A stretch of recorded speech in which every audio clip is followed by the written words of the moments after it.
Alhamdulillah wa syukrulillah wa la haula wa la quwwata illa billah. Wassalatu wassalamu ala Rasulillah wa ala alihi wa sahbihi wa mawala. Rabbi shrah li sadri wa yassir li amri wa hlul 'uqdatam min lisani yafqahu qawli. Allahumma zidna ilman nafi'an wa rizqan thayyiban wa amalan mutaqabbalan.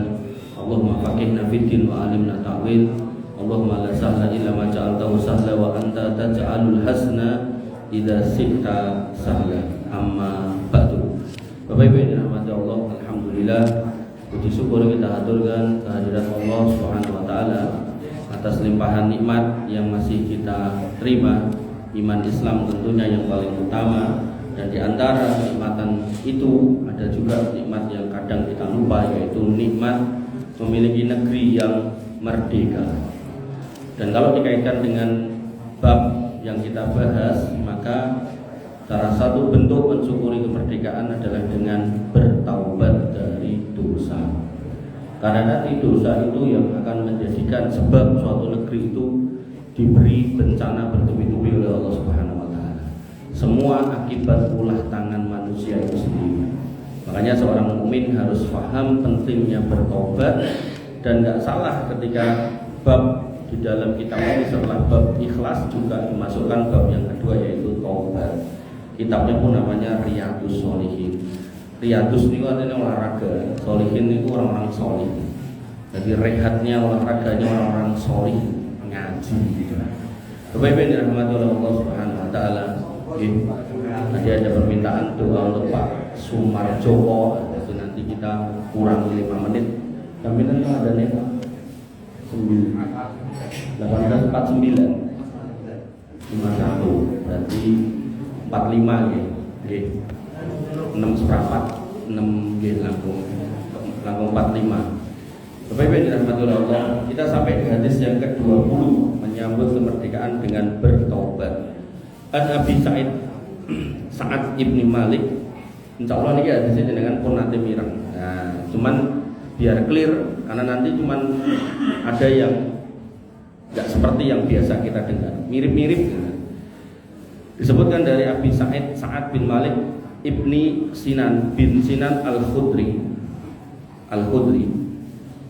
Nanti ini nama panjangnya, nama pendeknya dikenal dengan Abu Sa'id al-Khudri radhiyallahu an. Semoga Allah merahmati beliau, meridhai beliau. Anna Nabi sallallahu alaihi wasallam qala, bahasa Nabi sallallahu alaihi wasallam bersabda, kana fiman kana qablakum rajulun qatala tis'atan wa tis'ina nafsan. Dulu pada umat-umat sebelum kalian, berarti bukan umat Islam, mungkin umat Yahudi, mungkin Nasrani, mungkin umat yang lain gitu. Itu dulu pernah ada seorang laki-laki yang qatala tis'atan wa tis'ina nafsan, sudah membunuh 99 orang. Nah, mungkin aku tahu rumu. Nah, niki mangke kita cek ya. Yang jenengan mireng sama yang tertulis di sini sama apa enggak? Nah, kemudian fasa'ala an a'lami ahlil ardh. Dia bertanya kepada orang yang lewat atau yang ditemui. Orang paling alim di bumi menurut jenengan itu ten pundi? Basa gampangnya kiyaine mriki niku sing pundi, ustadz mriki niku sing pundi. Nah, kemudian yang ditakoki niku fadulla ala rohibil, menunjuk pada seorang pendeta. Jadi pada zaman itu sudah ada pendeta.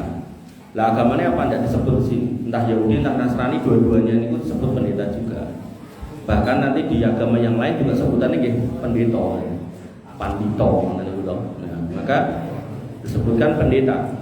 Nah, ketika kita kembali kepada surat Al-Fatihah, Yahudi dan Nasrani sebagai ahli kitab itu disifati dolin wal maghdub alaihim, yaitu sesat dan yang dimurkai.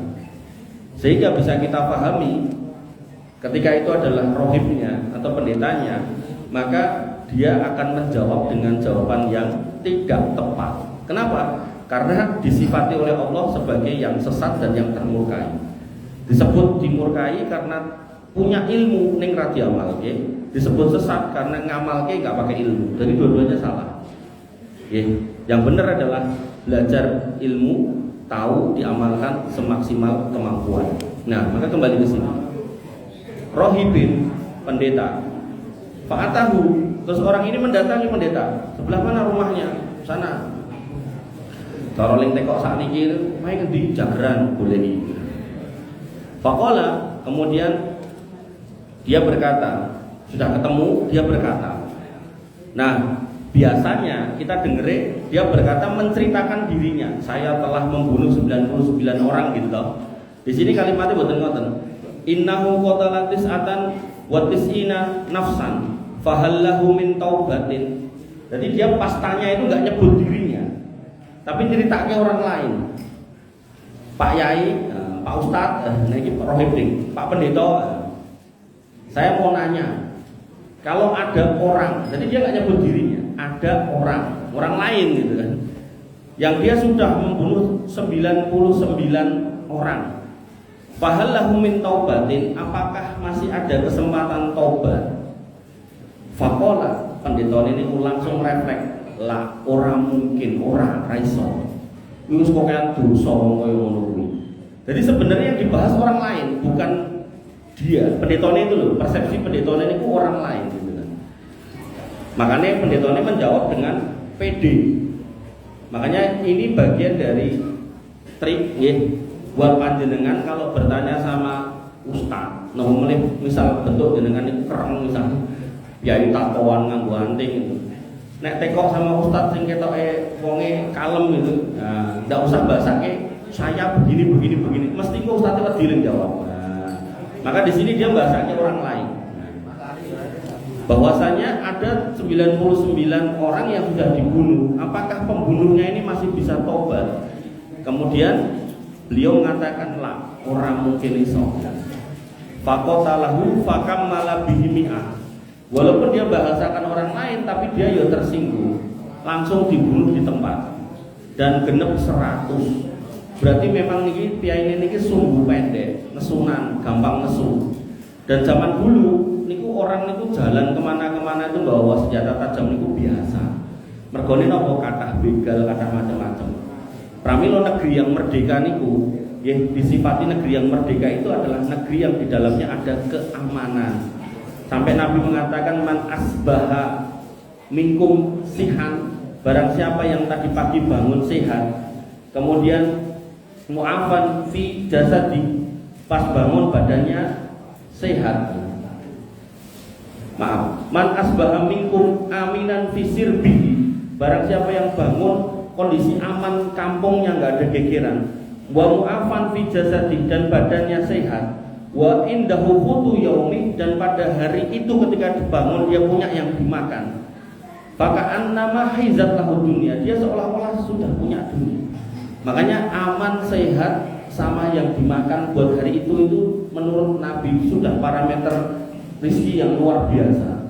Dan terus nek enten piyai nganti wis dhewe 1 triliun jek pengin 2 triliun itu jane wis kepujulen kokean itu loh.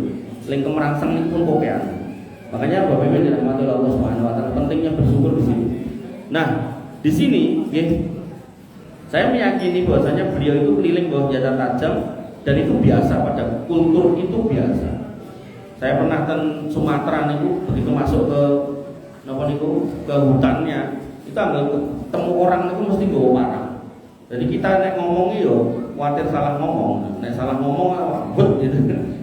Makanya Bapak Ibu dirahmati Allah, nggih. Oh, makanya si penanya ini pengen jawaban jujur dari rohib itu, makanya dia membahasakan orang lain.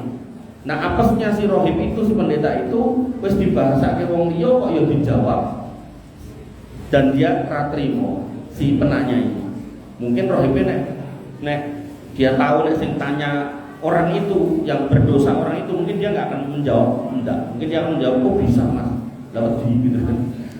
Misal anda piyai teko ten kula aku semateni wong 200, kira-kira tobat entuk ora.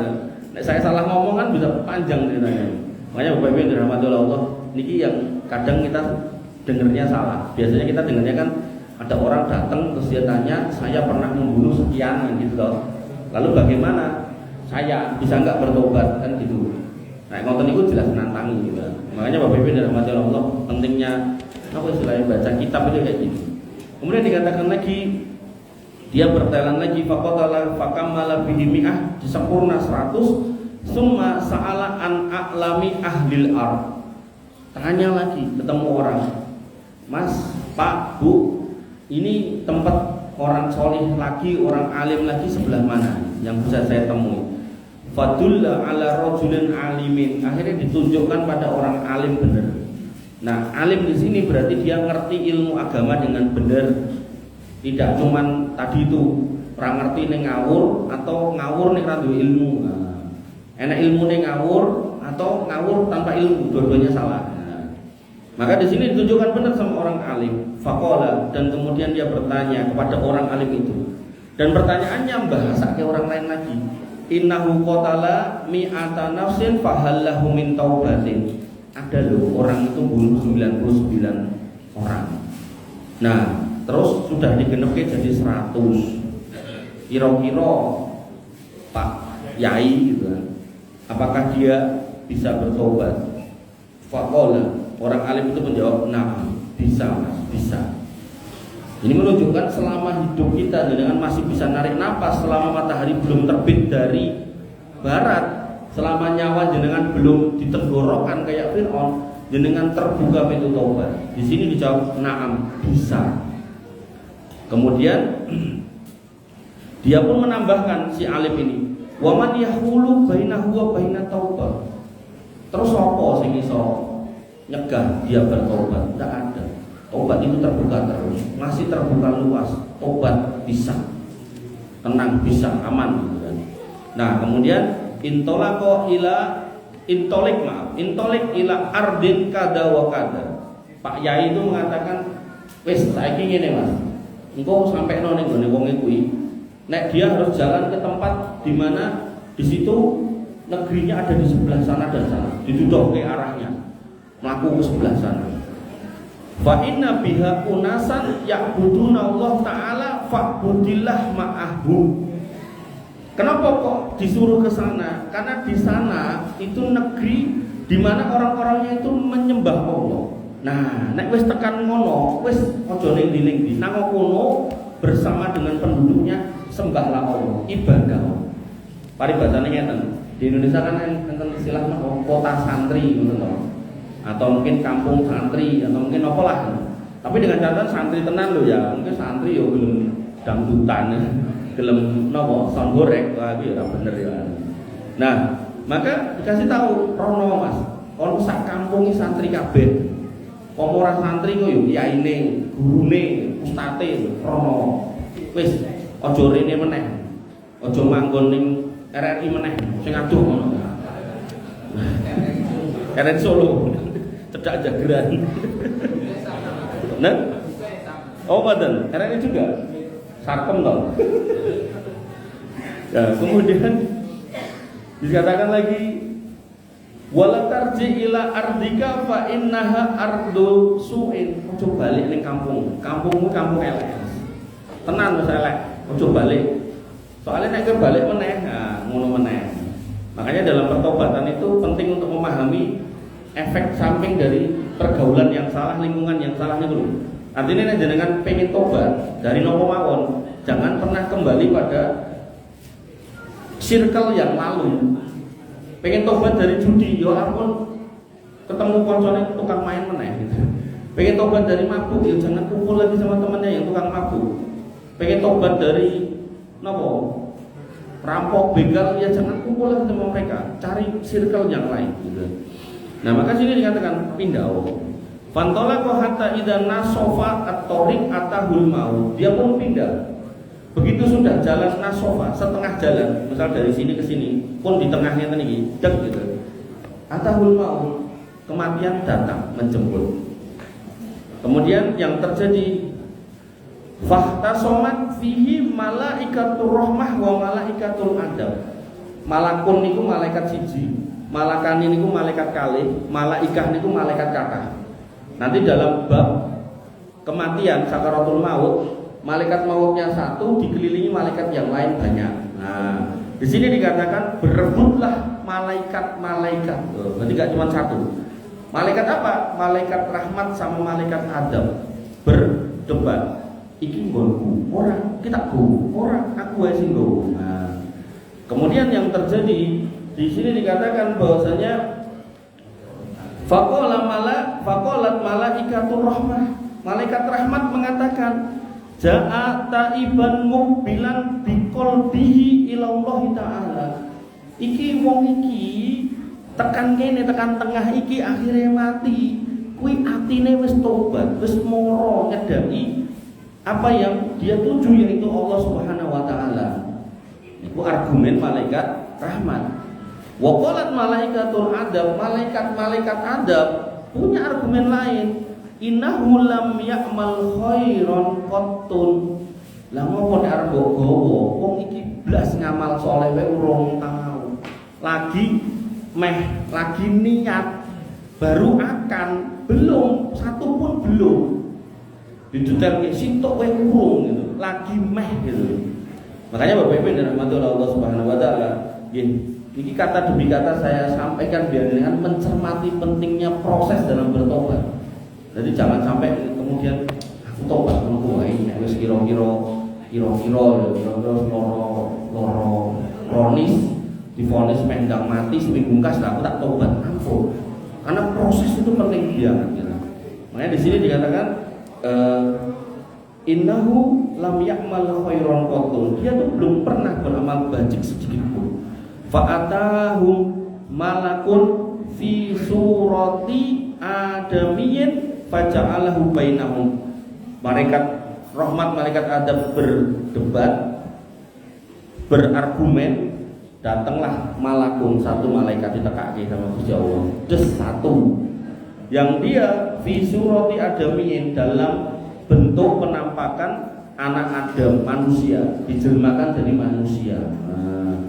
Pramila nggih, jenengan bisa jadi lho, jenengan mungkin ada masalah gitu, ndonga sama Gusti Allah berkali-kali gitu kan, sering pokoknya nggak mau berbuat kesyirikan, pokoknya hanya tawakal sama Allah gitu kan. Bisa jadi loh tiba-tiba didatangi tonggone, diterik duit segepok, bisa jadi malaikat gitu kan. Nah tapi kok ngerti nek malaikat? Nah mungkin tonggone ireng, sing teko rupane tonggone ning putih resik. Itu bisa jadi. Makanya di sini dikatakan ya, malaikat itu datang dalam wujud manusia. Faja'alahu bainakum, maka dia menjadi penengah di antara dua kelompok malaikat ini. Ai hakaman, atau menjadi hakim. Faqala, kemudian malaikat ini berkata, kisu ma bainal aradoini fa ila ayyatihima kana adna fahuwala. Dan ukuran endi sing paling cedhaki. Nek sing nyedhaki berarti dia milik yang dicedhaki itu. Nek dia dekat menuju tempat bertobat berarti dibawa oleh malaikat rahmat. Nek dia dekat dari tempat dia berangkat alias jauh dari tempat tobat, kawanan malaikat adab. Bapak Ibu yang dirahmati oleh Allah Subhanahu wa taala, faqasu fawajaduhu adna ilal ardil ladzi arada, diukur dan didapati yang terjadi ternyata lebih dekat menuju tempat bertobat. Faqabadathu malaikatur rahmah, maka malaikat rahmat pun akhirnya membawanya, diambil oleh malaikat rahmat, rohnya dibawa ke langit. Bapak Ibu yang dirahmati oleh Allah, ini hadis riwayat muttafaqun alaih. Dan Imam An-Nawawi menambahkan bahwa fi riwayatin, dalam riwayat sahih yang lain, fakana ilal qaryatis salihati aqraba bisibrin faja'ala min ahliha. Nah, ternyata selisihnya, kaceknya dari tempat tobat dan tempat berangkat itu cuma sak jengkal tok. Sehingga dia dihitung sebagai penghuni kampung yang baik itu tadi. Makanya proses yang dijalani beliau ini sampai akhirnya meninggal di tengah jalan, Allah jadikan sebab untuk diterima taubatnya walaupun cuma selisih sejengkal. Nah, dalam riwayat yang lain, wa fi riwayatin fi sahih, dalam riwayat yang lain, dalam hadis yang sahih juga, fa auhallahu ta'ala ila hadhihi antaba'adi. Allah perintahkan ke tempat berangkatnya buminya ini agak menjauh, kowe rada ngalih sithik. Dan itu mudah buat Allah, ngelar sama nyendake itu mudah. Kowe rada rono sithik. Malaikat juga enggak tahu. Yang tahu ya cuma Allah, yang perintah ya Allah kepada makhluknya yang namanya bumi. Bumi, sangka jarakmu kowe rada rono sithik, mundur sithik. Wa ila hadhihi an taqarrubi, dan kepada tempat di mana yang dituju untuk mendekat. Nyedao. Kampung ini iki nyedak. Snet ngoten lho. Nah, wa qala, kemudian dikatakan kisu ma bainahuma, dan ukuran. Fa wajaduhu ila hadhihi aqraba bisibrin faghfirolah. Maka didapati selisihnya cuma sejengkal, maka orang ini diampuni oleh Allah. Nah, Bapak Ibu yang dirahmati oleh Allah, sakjanya dia lebih dekat kepada kampung dia berangkat, tapi dibikin lebih dekat kepada tempat tujuan bertobat karena Allah punya sifat Rahman, Ar-Rahman, Ar-Rahim, yang mana Allah merahmati orang ini sehingga dikasih rahmat sejak di bumi, dikasih jarak sejengkal. Makanya Bapak Ibu yang dirahmati oleh Allah Subhanahu wa taala, dalam bertobat itu ada proses, dan prosesnya itu terkadang membawa pada sebuah penderitaan. Maka ketika jenengan itu bersabar di atas itu semua, insya Allah dalam pertobatan itu Allah akan berikan jalan kemudahan. Kalau pada akhirnya ketemu dengan maut, maka maut itu pun menjadi sebab jenengan untuk masuk surga. Makanya pentingnya hati yang tulus dan istiqomah dalam pertobatan itu yang harus kemudian kita hadirkan. Kira kalau ada satu lagi hadis yang mirip dengan itu, ruh orang mati yang bertobat berendam di sungai di surga. Tunggu cepat ini. Dari Sunan Daruqutni hadis nomor 3406. Kok apal Mas kalau tulis? Disebutkan bahwasanya Akhbaroni Abu Zubair, mengabarkan kepadaku Abu Zubair, anna Abdurrahman ibn Somit, bahwasanya Abdurrahman bin As-Somit ibna ammi Abi Hurairah, anak paman Abu Hurairah, akhbarahu, mengabarkannya, annahu sami'a Abu Hurairah yaqulu, bahwasanya dia mendengar Abu Hurairah berkata, Ja'a al-Aslamiyyu Nabi Allah sallallahu alaihi wasallam. Ada seorang laki-laki dari suku Bani Aslam yang dia mendatangi Nabi Muhammad sallallahu alaihi wasallam. Ala nafsihi annahu asaba imra'atan haraman arba'a marrat, dan dalam pertemuannya dengan Nabi dia mengaku kalau sudah berzina dengan seorang wanita, dan dalam pengakuannya dia menyatakan sampai 4 kali, ya Rasul saya berzina. Nabi boten gagas, ya Rasul saya berzina. Nabi gak peduli. Ya Rasul saya berzina. Nabi gak memperhatikan orang ini. Diulangi sampai ke-4. Kemudian dikatakan di sini kulladzalika yuridu anhu. Setiap dia ucapkan itu Nabi berpaling, boten gatek blas. Fa'aqbala fil khamis, sampai orang ini ngulangi yang kelima. Faqala kalimatan, maka Nabi pun mengatakan, anikta, apakah benar kamu sudah menggauli wanita yang kau maksud tadi? Tenan kowe zina tenan. Qala, kata orang ini, na'am, jendel. Qala, kata Nabi, hatta ghabar dzalika minha kama yaghibul mirwatu fil muhhulah warisa'u fil bi'ri. Apa sing mbok lakoni kuwi kaya napa celak niku lho, sing enten dudulane niku lho. Kaya celak sing dilebokke ning botole kuwi. Apa kaya ember sing nyemplung ning sumur. Jadi dicethaki oleh Nabi sak cetak-cetaknya. Karena dalam hukum rajam terkait dengan zina, yang saya tahu bahwa alam itu ditegakkan di dalam Islam itu karena 2 hal. Pengakuan pelakunya atau ada saksi 4 yang melihat dengan mata kepalanya. Jadi nek mau nuduh kok enggak bisa. Ada orang yang menyatakan melihat 3 orang, kok kurang 1. Ini kemudian yang dituduh mengingkari, enggak saya berzina. Niki yang 3 niki dicampur 80 kali.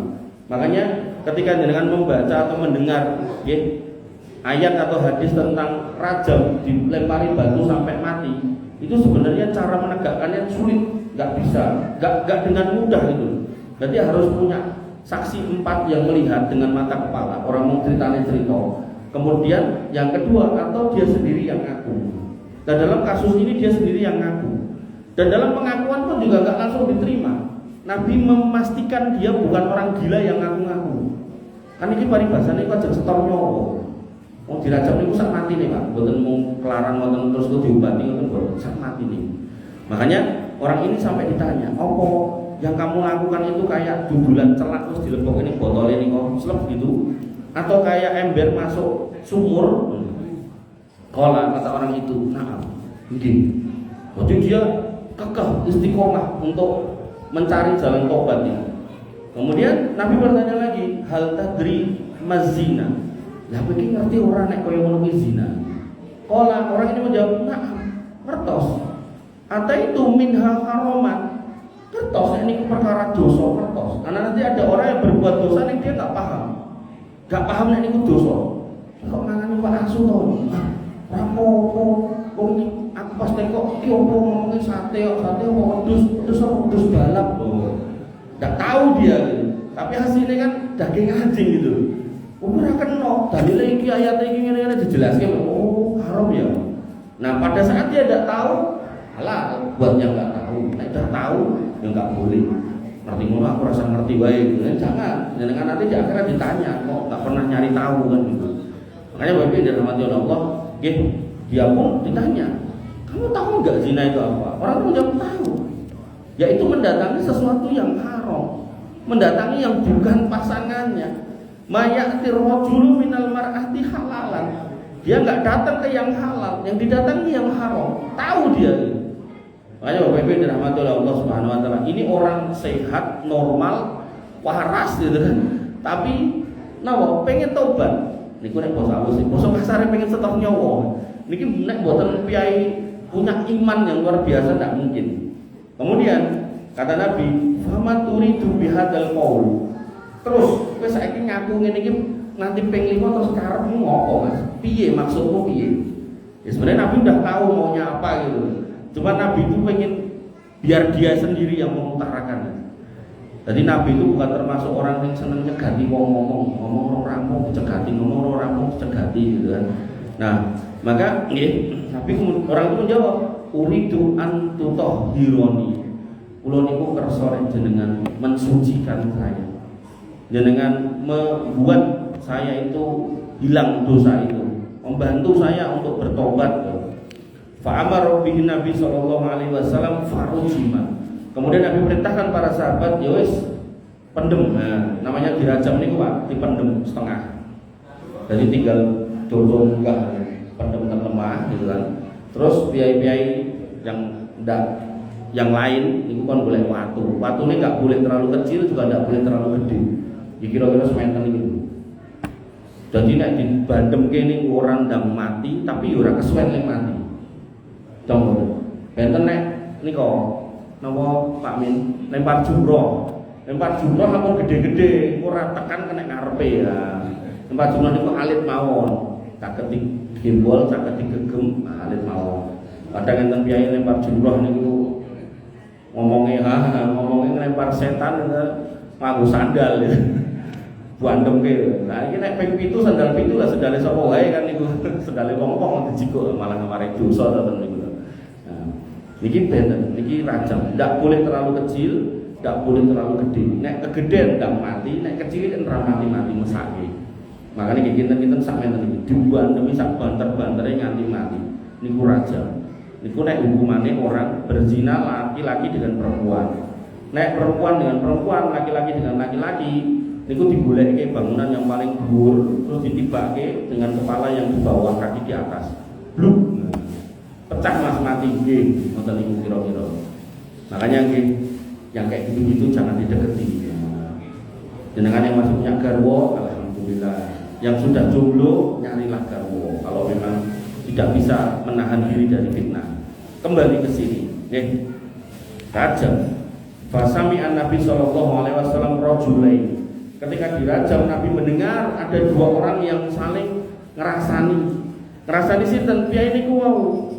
Ahaduhuma li sahibi, dia berkata kepada temannya si A kepada si B, dia ngomong undur ila hadzal ladzi satarallahu alaihi walam tadahu nafsuhu hatta rujima rasmal kilab. Delok wong ra cetha kuwi lho. Wong dhek nglakoni dosa wis ditutupi karo Gusti Allah, ora enek wong ngerti. Lah kok dadak ngaku akhirnya ya mung dibandemi rasmal kilab, koyo kiri dibandemi tobat. Orang tobat yang sedemikian hebat, niatnya kuat sampai akhirnya dia pun wafat. Dilokke sama-sama orang Islam. Dilokke napa? Gelo.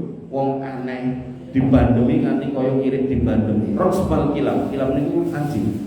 Jamak dari kalbu. Fasa kata Nabi SAW, Nabi pun mendengar itu terus diam Nabi. Dari komentar. Kemudian summa saro sa'atan, kemudian Nabi berjalan hatta marro bijifatin himarin syailin birijlihi. Akhirnya dalam perjalanan itu Nabi menemukan ada bangkai himar niku keledai. Kemudian bangkai itu Nabi nggak mau pegang pakai tangan, ngangge sikil, dicutek ngangge sikil, dilumahke, digeser itu. Kemudian Nabi berkata, aina fulan wa fulan, di si A karo si B kayak mau sing rasan mau kon rene. Kala dua orang itu maju dan mengatakan, nahnu dzani ya Rasulullah. Ya Rasul, ini kami yang jenengan panggil. Kala kata Nabi, anzila fakula min jifati hadhil himar. Mereka dalam posisi naik kendaraan, entah unta entah kuda, nggak disebut di sini. Kowe wong loro saiki metu kok. Kuwi batang kuwi lho. Panganan, fakula, panganan. Ken mangan batang. Orang ini pun mengatakan, ya Nabi Allah, ghafarallahu laka may ya'kul min hada. Ya Rasul, mugi-mugi Gusti Allah paring ngapura panjenengan. Mosok kula ken mangan batang. Pripun niku critane? Mboten mungkin wong niku barang haram. Kemudian kata Nabi, manil tuma min irdi akhikuma anifan asyaddu min aklil maitah. Lambemu ki lho sing ngrasani dulurmu sing mau dirajam nganti mati. Kuwi dosane luwih gedhe timbang kowe ngentekke batang iki. Dan kemudian Nabi melanjutkan, walladzi nafsi biyadi, demi Allah yang menggenggam jiwa Muhammad. Nabi itu kalau sudah bersumpah ini berarti perkara besar, perkara penting. Apa kata beliau? Innahul wong sing mbok lok-lokke mau saiki nyawani lafi anharil jannah yang ghamishu fiha. Dia rohnya sedang ada di sungai-sungai surga. Pindah-pindah sakarepe dhewe sak senenge ning kono kumpul.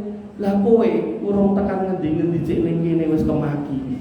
Makanya Bapak Ibu yang dirahmati Allah, kemaki niku tambahan kula. Intinya gini, ketika jenengan nggih merasa sudah soleh, sudah baik, sudah taat sama ibadah, jangan pernah mencela saudara jenengan yang hari ini berusaha baik.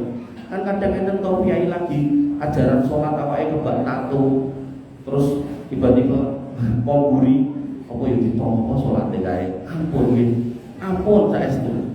Barangkali mbak-mbak sing ten niku sholat ten mriki ketoke kae sing ngono mboten sak dicandaki ngono. Nggih, biarkan dia bertobat, biarkan dia mencari jalan selamat. Justru dukunglah dalam pertobatan itu, bantulah. Jangan sampai dikomentari dengan hal-hal yang jelek, sehingga justru kita yang merasa lebih baik malah di mata Allah lebih jelek daripada orang yang pernah jelek. Alhamdulillah. Oke, Bapak Ibu dirahmati Allah, pun tetap kita tutup dengan mendoakan Pak Sumarjo. Terus dengan yang mau didongake bisa nanti mau dongake napa. Jangan kalau ada pertanyaan gitu bisa dikirim ke nomor saya, yang megang HP monggo ditulis nomornya. Enggak terajun tapi kan tekok nek waktu to. 081 393 499 641. Tekok napa wae kula jawab. Sing penting aja golek utangan. Bapak Ibu yang dirahmati Allah Subhanahu wa taala. Nggih, kita doakan Pak Sumarjo 081 393 499 641. 393 499 641. Genggo. Bismillahirrahmanirrahim. Dengan menyebut nama Allah yang Maha Pengasih lagi Maha Penyayang. Alhamdulillahirabbil alamin, arrahmanirrahim, maliki yaumiddin. Iyyaka na'budu wa iyyaka nasta'in. Segala puji bagi Allah, Rabb semesta alam yang Maha Pengasih lagi Maha Penyayang, yang menguasai hari pembalasan. Hanya kepada Engkau-lah kami menyembah dan hanya kepada Engkau-lah kami minta pertolongan. Allahumma innakal malikul qudus, assalamul mu'min, al-muhaimin, al-aziz, al-jabbar, al-mutakabbir, la ilaha illa anta. Ya Allah, Engkau-lah yang Maha Raja, Engkau-lah yang Maha Suci, Maha Sejahtera, yang memberikan keamanan, Maha Perkasa, Maha Mengalahkan, Maha Besar. Tidak ada Rob yang berhak disembah selain Engkau. Allahumma la tahrimna ajrahu wa maghfiratak. Ya Allah, jangan Engkau halangi kami dari pahalanya dan ampunan-Mu. Wahidna ila rahmatika wa jannatin na'im. Dan tunjukilah kami kepada rahmat-Mu dan surga yang penuh kenikmatan. Allahumma gfir li abdika. Ya Allah, ampunilah hamba-Mu Bapak Sumarjoko, warhamhu wa'afihi wa fushat lahu fi qabri. Dan berilah rahmat Engkau, keselamatan Engkau, dan lapangkanlah kuburnya. Allahumma ja'al qabrahu rawdatan min riyadil jannah. Ya Allah, jadikanlah kuburan beliau taman dari taman-taman surga. Wa wasi' lahu fi qabri, dan luaskanlah kuburannya. Allahumma yassir lahu fi jawabil malaikah fi qabri. Ya Allah, mudahkanlah baginya dalam menjawab pertanyaan malaikat di kuburnya. Allahumma najjihi min adzabil qabri wa fitnati. Ya Allah, selamatkanlah dia dari siksa kubur dan fitnah kubur. Allahumma ighfir liman dzalamahu wa 'afwa anhu wa manahhu rahmatak. Ya Allah, ampunilah orang-orang yang telah mendoliminya dan berikanlah mereka kemaafan dan anugerahkan rahmat kepadamu. Allahumma waj'al man da'inihi yaghfaru lahu wa yukrimu. Ya Allah, berilah keringanan buat mereka yang masih berhutang kepadanya agar mengikhlaskan dan mengampuni hutangnya. Allahumma najjihi min hauli yaumil qiyamah wa fitnatih. Ya Allah, selamatkanlah Bapak Sumarjoko dari kedahsyatan hari kiamat dan fitnahnya. Allahumma habibhu fi qalbi ahlihi wa jami'i ahibbaih. Ya Allah, cintailah dia di dalam hati keluarganya, sematkanlah cinta di dalam hati keluarganya dan semua orang yang mengenalnya.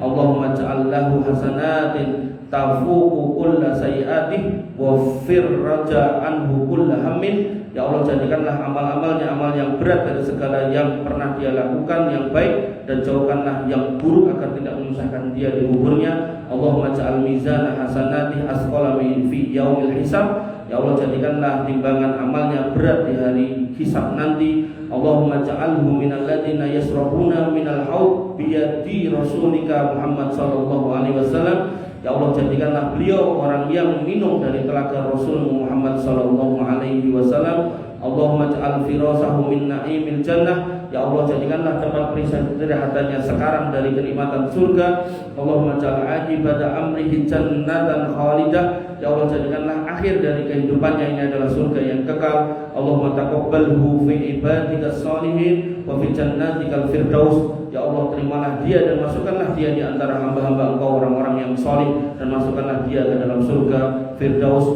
Allahumma jama'hum fi jannatin na'im wa fi rifqatih. Ya Allah, kumpulkanlah keluarganya bersamanya di surga-Mu yang penuh kenikmatan bersama yang bersangkutan. Allahumma jama'na wa iyyahu fi jannatika wa ma'a rasulika Muhammadin sallallahu alaihi wasallam. Demikian juga kami, kumpulkanlah kami bersama dengan Rasul-Mu dan orang-orang salih. Wa sallallahu ala nabiyina Muhammadin wa ala alihi wa sahbihi wasallim ajma'in. Amin amin ya rabbal alamin. Bapak Ibu yang dirahmati oleh Allah Subhanahu wa taala, wabillahi taufiq yang bisa saya sampaikan, kurang lebih